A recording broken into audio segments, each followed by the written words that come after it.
தமிழ்நாட்டு அரசியல்வாதிகளுக்கு அப்பன் யார் என்றால் நாம் தமிழர் கட்சி தான். அந்த அப்பனை பார்த்து தான் இன்று எல்லா கட்சியும் ஃபாலோ பண்ணுறாங்க. எப்படின்னா இப்போ பாருங்கள், திமுக நாம் தமிழர் கட்சியில் எப்படி உறுதிமொழி எடுக்கிற மாதிரியே எடுக்கிறாங்க, அதே மாதிரி எடுக்கிறாங்க. நாம் தமிழர் கட்சி இப்போ என்னென்ன பண்ணிகிட்ருக்குது அந்த அப்படியே காப்பி அடிக்கிறாங்க.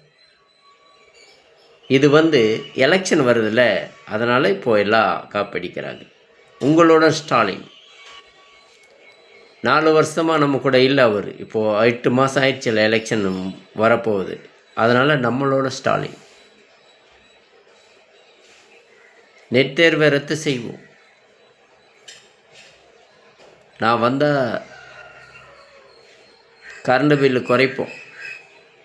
நாங்கள் வந்தால் மின்சாரம் எல்லாம் தடையில்லா மின்சாரம் கொடுக்கப்படும். நாங்கள் வந்தால் மதுபானம் ஒழிப்போம். வண்டியாக நிறையா இருக்குது, வண்டியாக போய் பேசுவாங்க. ஆனால் எலெக்ஷன் வந்துருச்சுன்னா, எலெக்ஷன் இது மாதிரி பேசுவாங்க. எலெக்ஷன் முடிஞ்சிருச்சுன்னா 4 வருஷம் 3 வருஷம் கிளம்பி கேட்டால், எங்களால் இந்த எலெக்ஷனில் கொடுத்த வாக்குறுதியெலாம் நாங்கள் எவ்வளோ ட்ரை பண்ணோம், அதெல்லாம் நிறைவேற்ற எங்களால் முடியல. உன்னால் முடியலன்னா ஏன் எதுக்கு இந்த சிஎம் சீட்? இறங்கிக்க வேண்டிதானே.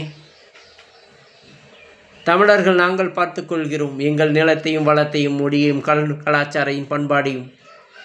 எதற்கு? சட்ட ஒழுங்கு சந்தி சிரிக்கின்றது. தினந்தோறும் முச்சந்தியில் நின்று சிரிக்குது. டெய்லி தினந்தோறும் பாலியல் தொல்லை தமிழகத்தில். வடக்கர் உள்ளே வந்துட்டான், எப்போ வருவான், எப்போ போவான், என்ன பண்ணுவான், அதை பற்றி இன்னுமே முடிவில்லை. பீகாருக்கு 6 லட்சம் உறவுகளுக்கு வாக்குரிமை.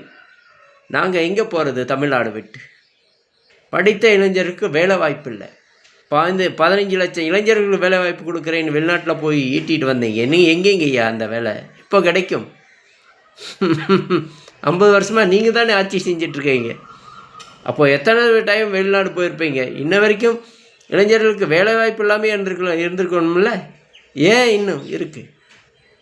டாஸ்மார்க்கை எப்போ ஒழிப்பீங்க? டாஸ்மார்க்னால நிறையா நடுத்தர குடும்பங்கள், நிறைய இளம் விதவையாகிறாங்க. நிறையா பேர் குடிச்சிட்டு வருமானமே இழக்கிறாங்க. டெய்லி கொலை கற்பழிப்பு. என்ன இது தேசமா?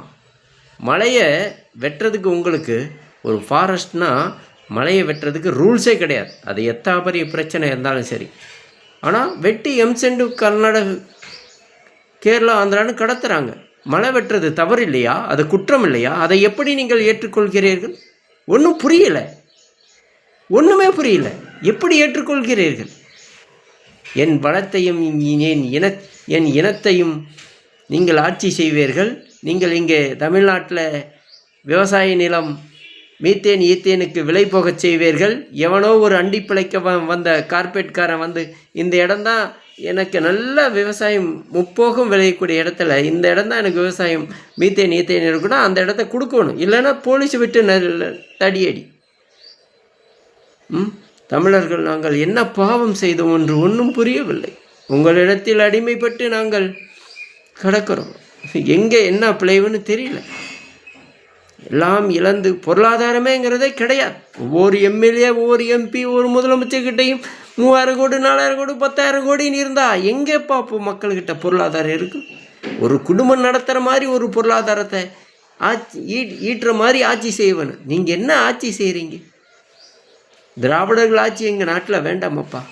ஆரியன் ஆட்சியும் வேண்டாம். ஓடி போயிருங்கப்பா. தயவு செய்து சொல்கிறேன், ஓடி போயிருங்க.